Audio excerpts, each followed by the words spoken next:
Bloodlust. A band of drunken vigilantes pursues a crazed psychopath across the icy Yukon waste. They're not taking any prisoners. Bloodlust. A race of mystical creatures descends upon the Canadian North, hungry for souls. Bloodlust. The mutant Wolverine. A clawed berserker lost in the Arctic blizzard, out of his mind. Bloodlust. A dark descent into animal savagery. Nerdcore, the sickest channel around. Subscribe, bruh. As you can see by my strange intro, which I think is comedy gold, and you may or may not think is kind of psycho, I read Wolverine Bloodlust, this little old, I think 1990 little trade that I picked up at McKay's yesterday. So we finna review that. Let's get into it. I grabbed this at McKay's yesterday when we were trading in some shit just because I thought the cover was cool. And I remember seeing this iconic cover art as a kid and being like, damn, that shit's hard. The back of this, as I was reading in that corny intro, made it sound mystical, man. Probably a little more mystical than it really is. But I don't know if this dude who wrote this was doing psychedelics or what, but it kind of seems a little trippy. Anyway, we're starting out with some violence in the snow in the wilderness. It looks like, at first, I guess it's supposed to be making you think Wolverine's doing it, but you find out that he's like vicariously living through these psycho Yeti beings or whatever you want to call them. But starts out as Wolverine tales often do. He's in a bar getting his drink on. Some fools try to come up on him and run a fade on him, but they are the ones who end up catching a fade because, you know, Wolverine whoops everybody's ass.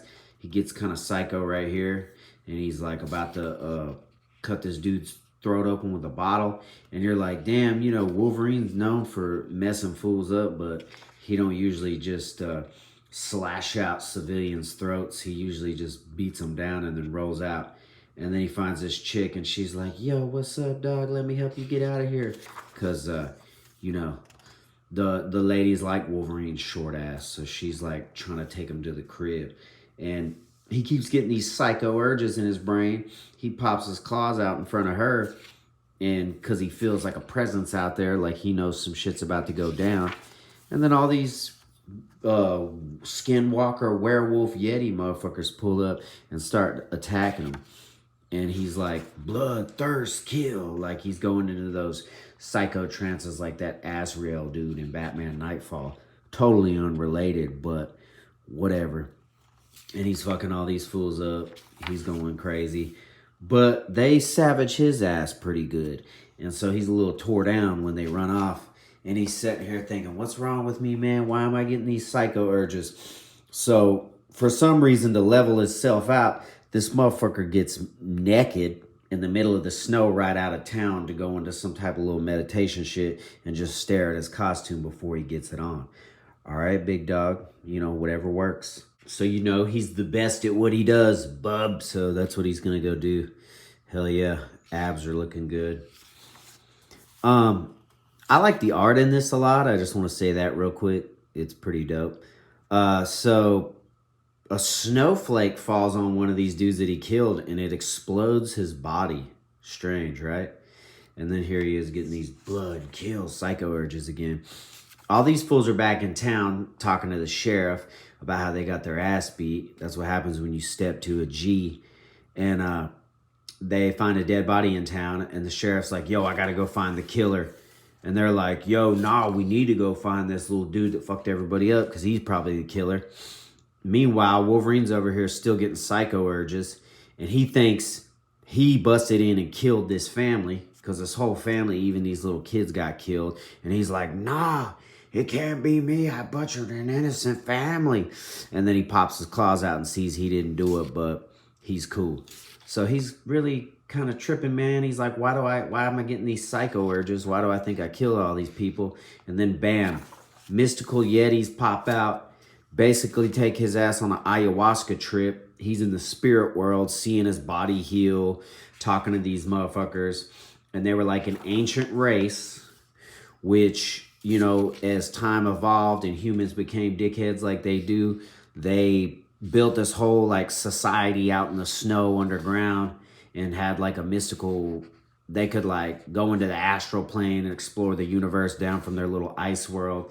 Some real crazy trippy shit. Some stuff that you don't usually be reading up in a Wolverine comic. And then, you know, as human, you know, the world expanded, they started imposing on their shit, and like their environment got destroyed and they had to go to other places. And then some of these beings got pissed off and became a band of rebels, and then went out and just started killing everybody and shit. And they get crazier and crazier. So these fools are like, yo, we're trying to stop the rebels. You can help us because you're a badass. And he's like, all right, I got you. And so him and one of those mystical creatures go out and they're chasing like the main dude. And over here, the main dude of the rebels is fucking about to kill these hunters that are out looking for Wolverine to kill him. But, you know, Wolverine's a good guy. Even though these fools are trying to take his ass out, he's still going to pop up and save him.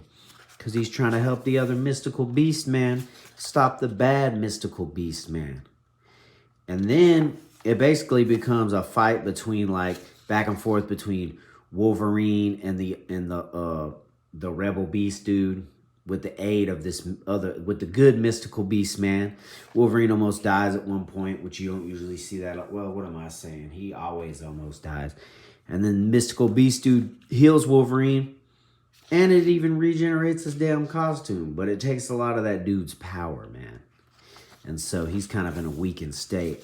So later, when they catch up to the main bad dude, it's like a three-way battle because this dude's so powerful that, oh yeah, another thing to say, to note, even when the good dude and Wolverine are trying to take out the big bad dude, the motherfucker still keeps trying to override Wolverine's mind and make him give in to these feral urges. So there you see him, and then the good dude's like, nah, bro, don't let him take over, you know, stay on track, baby.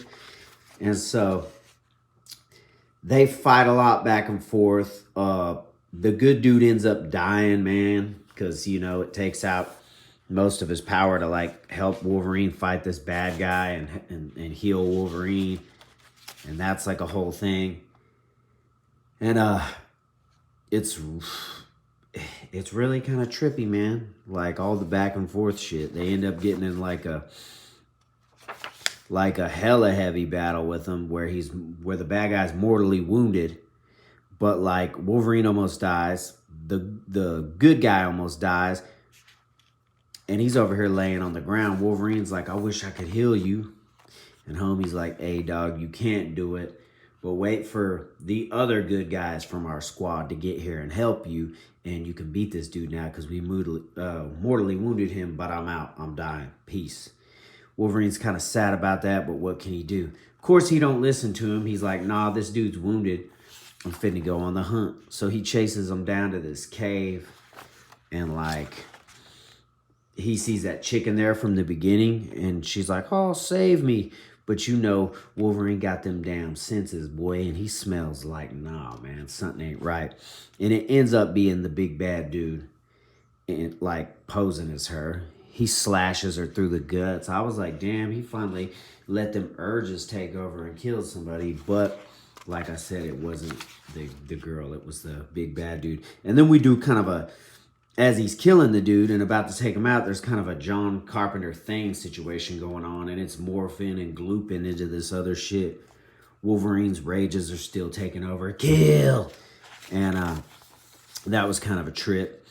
After he kills him and he dies, the fucking cave blows up, crushes down Wolverine. Of course, he digs himself out, but he's like, damn, I almost died. And then when he comes out, all the mystical beings are out there, and they're like, hey, big dog, you really did it up. Good thing you fucking took out this guy. He was making us look bad. He was doing the shit that we ain't about. And they're like, yo, we got to go back to the Arctic or wherever the fuck they came from the ice world. And he's like, ain't y'all motherfuckers gonna die? And they're like, maybe, but our destiny can't be denied. And I thought it was dope because Wolverine said, I want to argue to say that they can't just give up. They've achieved so much knowledge, so much power. Maybe accepting destiny takes more strength than I have. Now that's hard. And he said, these mystical creatures said, yo, you could be like us. And he's like, it's a tempting idea. The beauty of the Ashura, that was like some kind of power they had that caused them to be able to go into the fucking space and all this shit. And like their consciousness came out of their body and shit. And he's like, but I ain't so sure. I'm a fighting man. The way I see it, this is worth fighting for. Anyway, it could get really dull floating around the cosmos without a beer. Because you know Wolverine's a drinker and a cigar smoker. But anyway, it was pretty dope. Short read, but it was cool, man. And I'm glad I picked this up based off the iconic cover. But anyway, if y'all have ever checked this out or you haven't, let me know what you think about it in the comments below. As always, I appreciate y'all watching. Peace.